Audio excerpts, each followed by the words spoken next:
guessing that right now in Green Bay, you are excited that summer is summer there. Is Memorial Day the start of summer for Green Bay? It is. It is. It's the official start. I feel like the pool's open, the boats start coming out. People psychologically feel a little bit lighter, coming out of this dark cloud of winter. But I will say, my first winter in Green Bay was pretty mild, and everybody here can attest to that. So thank you to the gods up there because the Southern California needed a little bit of an ease in to the Midwest winter. You need a little bit of a runway there to kind of get started. I know. I mean, first of all, just to show you how you said boats, I'm like, where? There's obviously lakes.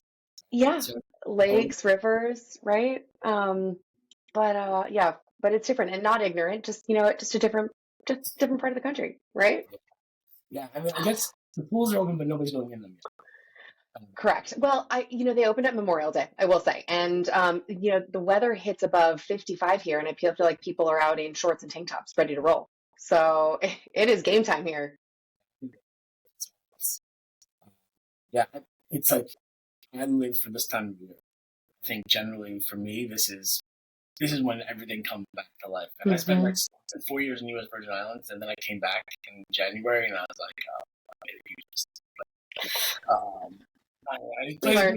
It plays a big part in how you feel. All right, let's just dive in here. How did you get started? What sparked your interest I mean, given your background and everything? What sparked your interest in getting involved in this crazy industry? Yeah, that's a nice way of saying it makes absolutely no sense that you launched a restaurant having zero experience whatsoever. I'm just going to a restaurant, move to Green Bay. I'm starting to like really wonder. I know. Let me tell you, I, like most Americans, at least, I don't know, like maybe 30 to 40% of Americans have their first job in a restaurant. Like we cut our teeth there, we get our face kicked in. It should be a prerequisite in my opinion to work in service in some capacity when we're growing up. But I did that in New York City when I was working for a summer when I was in college. And it was probably looking back on that the hardest the hardest job and the steepest learning curve, really trying to figure out how to manage personalities, how to manage a lot of stress. Things are literally and proverbially on fire, all the things. And so flash forward more than a decade, and I find myself after, 10 years in New York City, not working in hospitality. I find myself in Birmingham, Alabama, and it is pre-COVID. I don't have children yet. I just married, and my husband's job has brought us down there into a place that I had really no understanding of, right? No friends, no family, never lived south in the Mason-Dixon.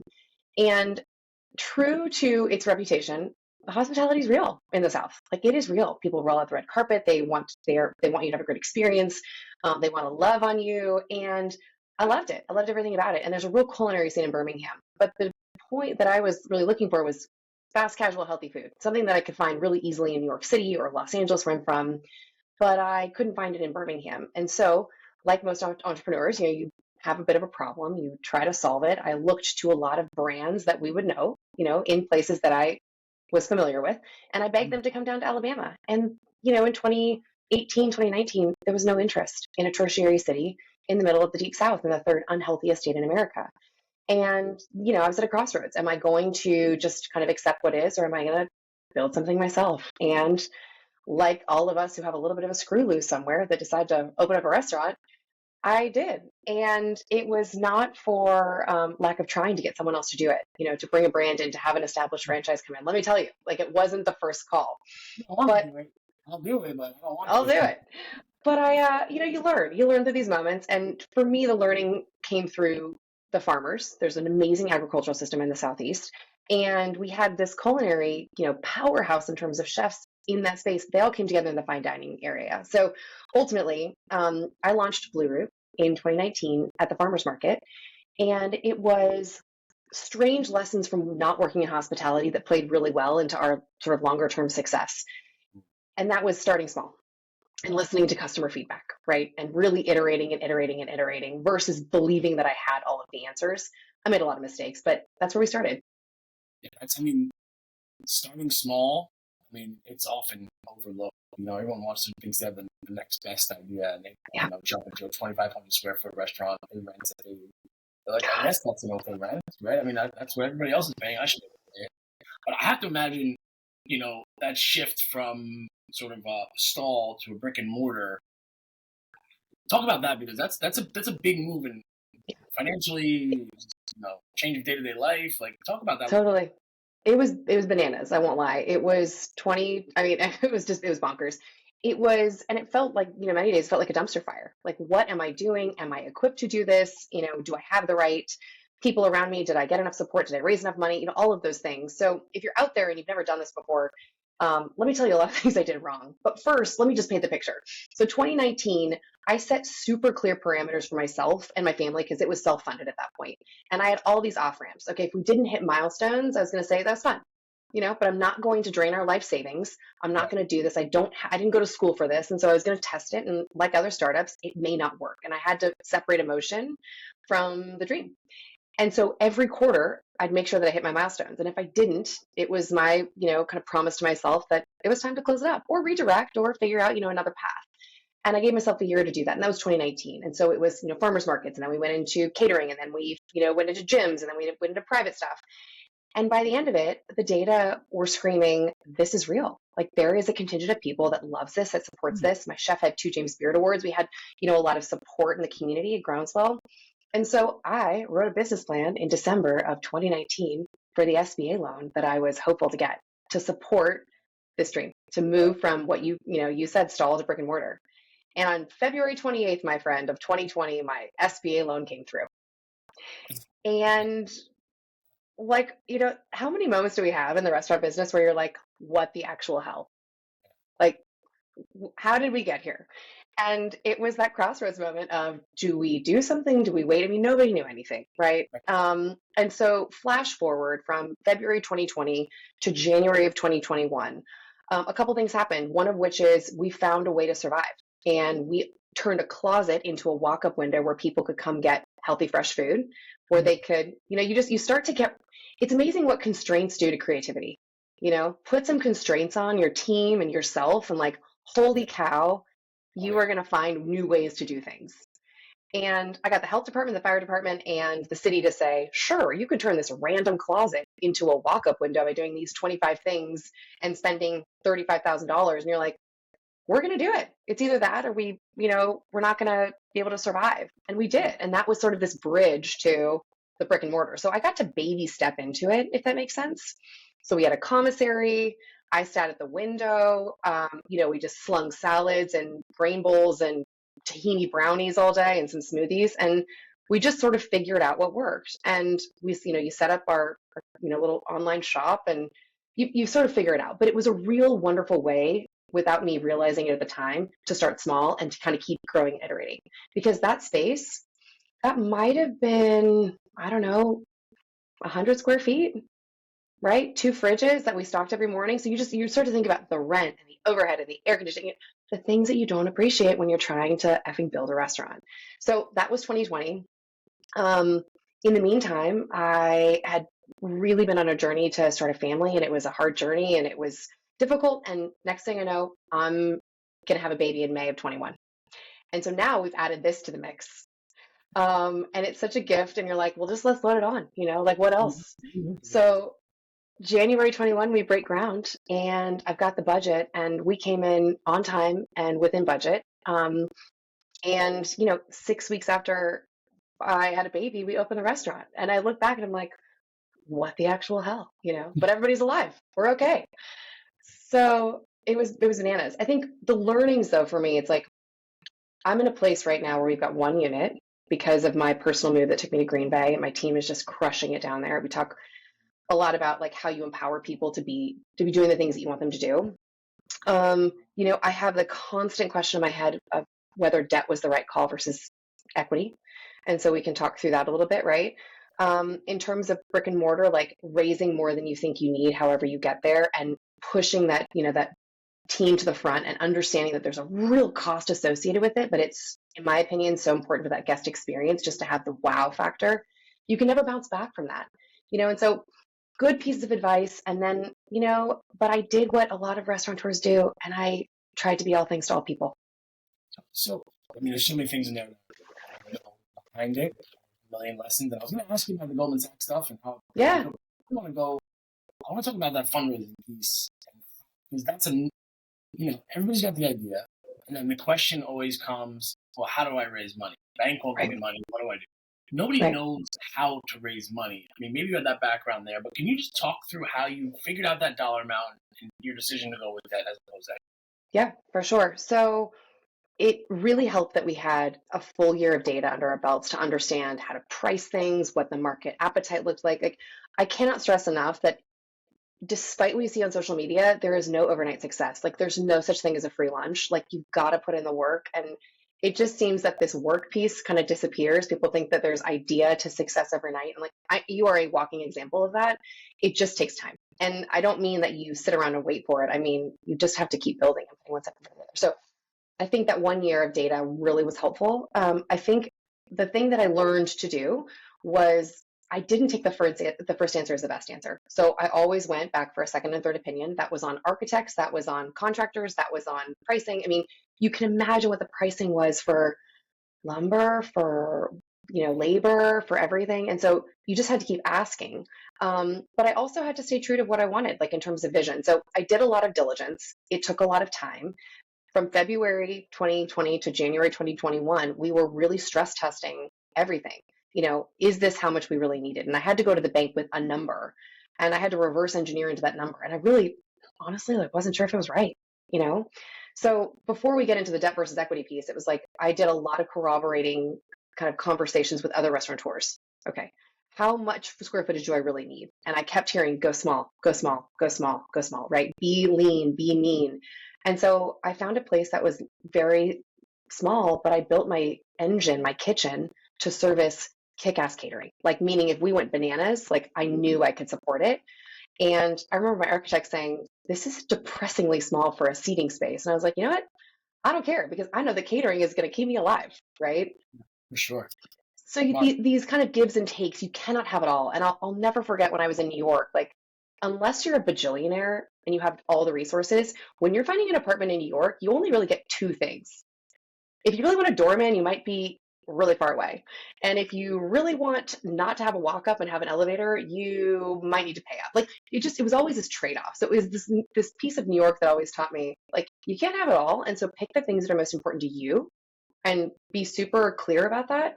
And do not waver, right? Do not waver unless the information changes. Like, hold your ground, right? That's important. And so for me, it was important. Certain things were important and other things I was willing to give on. And at the end of the day, for over $600,000, we've got an 1,800 square foot space. And this was, it becomes very expensive very fast. And that helped us with startup costs. That helped get a big team launch. That helped with the food costs to do all the testing. Like, I mean, let's be honest, like, this is really hard. And to be truthful, we weren't ready for all of the things that were coming, which were the seasonality of it. You think your pro forma is bullshit, by the way. Like, add it's 40% and you're probably still light. So I don't know that I answered your question, but the truth of the matter was, like, we tried as hard as we could to sharpen that pencil to the number, and we tried really hard to allocate cost to certain things. And I had a really tight leash on my wonderful, amazing contractor and architect, where they just knew, like, we couldn't go over budget, So we just got crafty. that's it. I mean, it's one of those things where you're like any other job in the restaurant. You need to figure out how to be a general contractor, how to be an interior designer, how to be a layout specialist. If you can't afford it, right? Like, a lot of 3, 5, 10 units, they got somebody, they do test fits, it's all good. But yeah, learning on the fly and understanding your concept. I mean, having that 1 year is helpful, right? I mean, that's definitely something you can help base your funding on. But Yes, I yes, often find that groups are they're underestimating how much money they're actually going to need. Did you 100%. do you have an idea of, like, how much of a runway did you give yourself? Was it 4 months, 6 months, 8 months? Yeah, it was about 3 months, and it wasn't enough. Yeah, Right. And yeah, it wasn't enough. And I go back to, like, how did I get to that number? And I honestly have to go back to my notes and really think through, because there were a lot of inputs from things I read. There were inputs from people that gave me advice. It's sort of oftentimes hard when a lot of information is being thrown at you when you're not really schooled in this space. Like, what do you take as gospel versus what do you throw away? And that takes reps. Like, that takes time and learning and, like, just some experience. And I was just really green. yeah, So how did I get to 3 months? It wasn't enough. So if you're out there, just know that it's probably not enough, yeah. No, you I know? mean, guys, I mean, you were talking about before, like, things that you want to stay firm on. So when we're looking at sites, I always say, I need from you two things. One, the 5 things that are most important to you in a site. We won't be going, all over the place looking for Right. location. And the next thing I need is understanding on how much you are willing to pay on rent, your budget, and in the scope of what you're anticipating doing in sales. So I want to see if they understand what their rent factor needs to be, because sometimes these folks are like, well, my food's better than his. I specialize in the small, like SMB guys. So Yeah. they're like, well, my food's better than his. I'll do more business. I need a bigger space. And, that's such a dangerous game plan. And the landlords now are savvy, and they're like, how do you think you're going to do this? And if they don't have an answer, you're not going to get that space. No. I think the one thing that sticks in my brain, so I was lucky, I pitched in a competition in Birmingham where I was, really just in that farmer's market space, farmer's market stage. And I pitched and it was for 25 grand and I didn't win. And I say this, it's like, it's important to lose because if you're competitive, you want to quickly understand like why you didn't win, but also like, what is it that was precluding judges from seeing success in you, right? And you go back to the drawing board. And my kind of advisor that was assigned to me happened to be a guy that runs, maybe 35 units at this point of fast casual Mexican taco mama across the Southeast. And he had said to me, it does not matter what your dream is in terms of running multiple restaurants in these markets. If you don't get the first one right, you are dead. Yeah. Yep. And that is what I kept in my head. So it was smaller footprint, lower cost. I mean, we just negotiated the hell out of it. And we had COVID on our side to really, nobody else was signing leases at that point, right? So you were able to really be specific. So we asked for things like, them, not just TI, but like I needed dedicated parking and I needed this, that, and the other. And I needed, you get creative. And so to your point about my food is better, therefore bigger space. Like I cannot stress that bigger is not better when it comes to restaurants. And talk about the debt versus equity, because I know in talking to a lot of these bigger shops that, if you can be lean and mean and you can, do it here, can you do it there? How did you decide to take on that debt as opposed to finding a strategic partner? Yeah. So this is one of those things where I'll just admit, like, how many mistakes did I make? I wonder if pride got in the way here because my mentality that many years ago, 5 years ago, was the likelihood of my restaurant. I know I'm confident in what I'm going to do. I know this can really grow and be something very special and be novel in this space. And I'm going to be first to my market. I know like others have come since, but like I'm going to be first. I'm going to be the best. However, it wasn't lost on me that the statistics were against me, right? They really were. And so in my mind, whether it was right or wrong at that, when I was really younger and greener, I didn't want to bring anyone else down with me.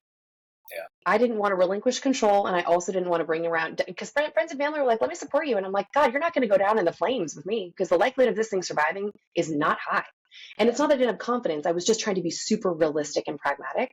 And so the next thought was, okay, if I can rationalize these costs and this need, and I have a business plan that's pretty solid and a next, like a 3-year projection that feels reasonable, well, let me go to the bank and I know I can slide into the SBA sort of box. And that made sense. And looking back on that, it wasn't wrong, but what have I learned since? Debt is tricky to carry. It's hard and it becomes a hard burden. And when you're trying to grow, it is not impossible. But for us I was more focused on sustainable growth, right? It's a little buzzy, but like I wanted to make sure we could grow for the long term. We weren't going to blow it out of the water in year 1 or year 2. So we've got this load that we've got to pay and we get to cover it. How lucky are we that we're cash flowing? Like, at a young age, but would I do it again? I probably would raise equity, and relinquish some of that control, but be super strategic who I bring onto the cap table. And those are lessons that I've learned because now that I run a tech company, it's like, what can I take from these other industries? It's amazing how transferable the lessons are. That's a big thing. I remember when I was starting my restaurant, my uncle owned a software company, and he would talk to me about payroll and overhead and all these, marketing and branding. And I was like, oh, are they the same? So I started to listen to, I was reaching out to other operators, trying to get their insight. And, that's careful who you listen to. But I knew that he was successful and he offered that those insights from another industry are often probably like the most impactful. But this is a good sort of segue, as the professionals call it. Let's talk about Crou and how you wound up now on the tech side of this whole industry. So Blue Root was my launching pad back into hospitality in a really meaningful way. And I cannot tell you, like, of all the jobs that I've had, through different industries, it's been the hardest one because I went from corporate America, which I probably romanticize this a little bit, but like it felt like 75% of what I was going into every day was sort of known in some capacity. And 25% was a wild card, whether it was the markets or a client need or something else. But I had a decent sense of like the formula of the day. I got projects, I've got timelines, there's just, and wow, it's absolutely the inverse, if not a greater spread when it comes to restaurants. Like you eat despite preparing. It's just, there's just a lot of unknowns. And for us during COVID, it was, cost, labor, and everything else. But one of the big tricky points for so many of us in this industry has been people, people. We watched so many great people leave the industry over the last several years for reasons that you and I both know, right? Bad pay, no benefits, no flexibility. And like our industry is not alone. Other blue collar industries are really feeling that too. And so we have this gap, we have this need for people, and we just haven't been able to sort of support it. I'm so thrilled to watch a lot of creative people in our space, like find ways to compel people to either come back or to stick around. Like it's amazing. And some of those friends have been on your pod, and it's just so refreshing because what they're doing is they're thinking about things in a different way, and they're not confined to the box that is hospitality. It's like sort of the result of COVID. I think it's almost like we needed to happen. Yeah. We needed to realize what was needed in this industry. We need to feel it. And I think that's kind of one of the, I guess, silver linings, you could say. Yeah, no, I think you're right. And a lot of people who are outside the industry think that COVID created this issue. And I think what it did was shone a light on like a lot of longstanding practices that, could be updated or refreshed or, things approached differently. A long story short, we, like everybody else, was trying to feel that. And in Birmingham, this really sweet culinary community, I got together with some friends in the industry, and we kept asking ourselves how we could, solve this problem, even just in our little community. And for me, what I was feeling was I had a lot of moms on my payroll, right? So I'm a lunch spot. So it was awesome for when you drop off kids and you can work. And these are seasoned hospitality people that just didn't want to do the late nights and like the crazy whatever. And you know what happens when schools close? They choose their kids over work, putting food on the table. And they'll choose them 10 out of 10 times. And as a new mom, I finally understood that, right? It really sunk in a way that it hadn't before. But these moms were my best workers. How was I going to support them? And so we started to get together where we watch, we get people texting, okay, you need so-and-so, we could use so-and-so. I've got this girl on my payroll. Could she work for you tomorrow? It was how could we help each other? Because we just watched all of these restaurants shutter across America. And it was sort of like, okay, y'all, if we can't figure this out together, then we're all gonna be dead. So it was a little bit of like the sharing, sort of resourcefulness. Yeah. And ultimately that, somehow over several iterations with a lot of, other smart people, we coalesce around this idea that there could be technology to make that happen, to allow people to pick and choose when and where they work, to get them paid right away, to give them health and wellness benefits, and to create a community where they could, really flex their muscles. And a lot of the people on Crou today, the platform that is now, flexible work for the everyday American, a lot of our talent are hospitality people that have left the industry that were like, I'm done, I'm not doing it. And this allows them to come in and serve one night, pour the beer, work a wedding, make some great cash, but also like, do what they love. But they get to leave the baggage at the door and they get to peace out and get paid and they're done. And it also allows our friends in the industry who are working 5 jobs, because, everybody works multiple jobs, to streamline that. And now they know they can make another $1,000 this week by, lining up their schedule. And it's, all but clear and guaranteed for them. So we're really trying to reshape the way that people work, because people are trying to earn more today. Inflation is up, the cost of goods are up, our hourly rates haven't kept up. And as an operator, I'm not advocating for $30 an hour pay rates. I couldn't afford it. I'd be out of business. So the question is like, as operators, what can we do? And I've tried to give things that I would call are unique, whether that's paid time off or more flexible schedules or weekly pay or health and wellness benefits. But I know that Crou helps allow people to, put some extra cash in their pocket really simply and really easily. And I think it helps all of us. So it's like, just for folks who don't know, it's like very much like a gig economy type. Yes, right? Yes, exactly. I don't know exactly how it works. Yeah, so think of it as Uber, but for hospitality talent. And we're in hospitality today across the Southeast and the Midwest. So if you're a talent out there and you're in the state of Alabama, or you're in Florida, or you're in Mississippi, maybe you're in the Midwest up here with me in Wisconsin, and whether you have experience or not, this is where it gets to be really cool. you or I or anybody else with or without experience could download the app for free, create a profile, and you go through the checks and say, okay, here's my name and my information. You go through a background check to make sure that you're clear to work. And what it really means is that you now have access to all of the shifts that are open. And so you see serving shifts, bartending shifts, event staff shifts. There could be trash cleanup, setup breakdown, line cook roles, and everything in between. Some of them require experience, a lot of them don't. Most people just need extra hands.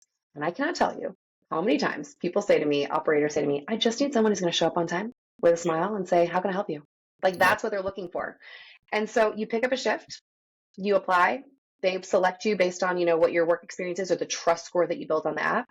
You show up, clock in, clock out, work, get paid. It's that easy. You can work as little or as much as you want. That's so cool. Now, so now you have Blue Root, you've got Crou, your mom. Yeah. How do you stay focused and productive, trying to, I guess, grow or whatever you're trying to do with these businesses? How do you manage? So there's no secret sauce. I wish I had some sort of a formula for that. The truth of the matter is, I feel like depending on the chapter of life, right now, Crou is my full-time focus. And I'm not in the same city as my restaurant, which, by the way, to all of you out there, yes, I realize that makes absolutely no sense. But life, it's different than being a restaurant operator.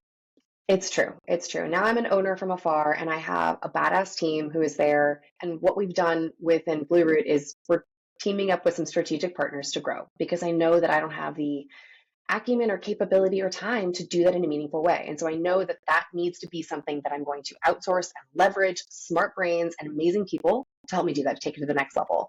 And so those conversations are in talks right now to be able to take Blue Root to where I know it can be. But it's different than the vision because I thought I'd be at the helm and that's not my role. And I have become very comfortable with that. I'm here to guide and support, but I know I'm going to need help on that one. And that's a lesson in and of itself.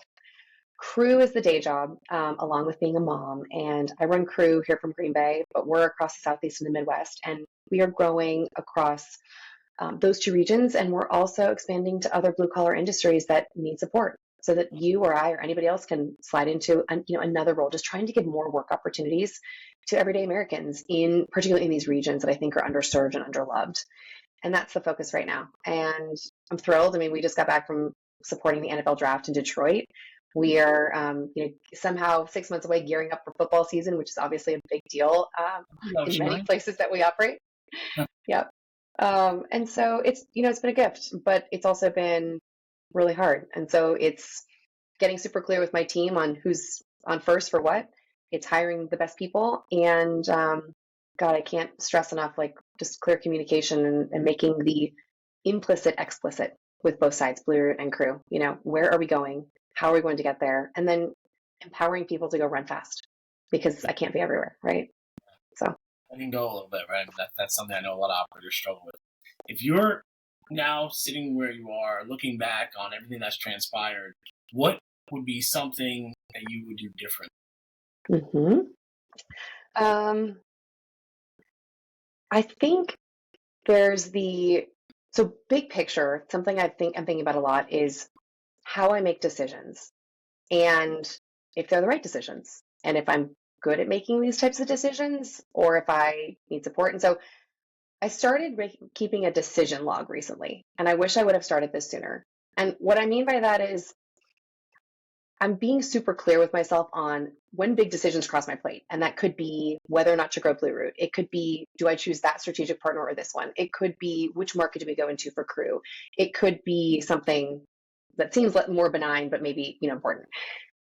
How do I come to that conclusion? Do I need outside influence or inputs? Do I come to it myself? Is it a gut decision? Is it a data decision? And I'm trying to be super honest with myself on if they're the right decisions.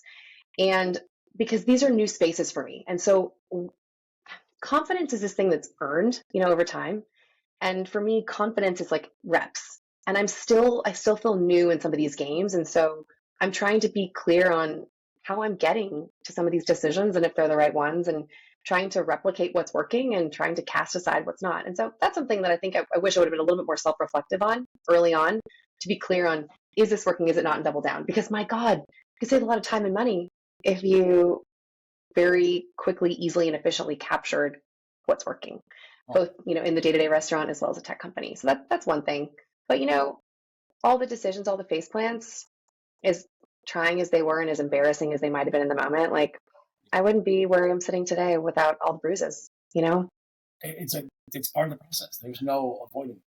It's like running through mud, but I don't want to get dirty. It's just part of it. I think that's where I think people get caught up with the anxiety and the stress and banging their head against the wall. But I think I'd love for people who, and we talked about, I think initially before we came on the air here, kind of who this audience was.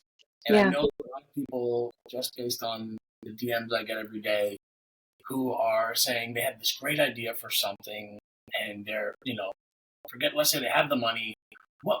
What's the first thing they should focus on? Mm-hmm. What should really be there? What are a couple little nuggets you can give them in terms of getting started? So here's the first thing I would do, and this might require all of us checking your ego at the door, but just because you have a great idea does not mean it's going to be an amazing product or experience. And that doesn't mean that you aren't onto something, but it means you need to corroborate the shit out of it. And you need to go confirm. And that comes through surveys. It comes through just collecting data. It comes through talking to people. But it doesn't matter if you're a tech company or a restaurant, you have got to make sure that there's a problem that you're solving. Otherwise, it's too hard to survive as like a novelty. You really want to make sure that you're capturing a group of people that feel like there's a gap. And for me, it was healthy food, or for me, it was, labor. But for you, whatever that is, and it could be that you make the most incredible cheesecake in your space, but like be clear that you are solving a problem, be clear about your proposition, and be clear that you've got some buyers out there. And then the second piece is, I can't say it enough, start small, right? Confirm. Do not assume, because there are so many costs involved, and there are so many ways to go wrong, even with the best of intentions in our industry, because you've got to be an expert on 40 different fronts.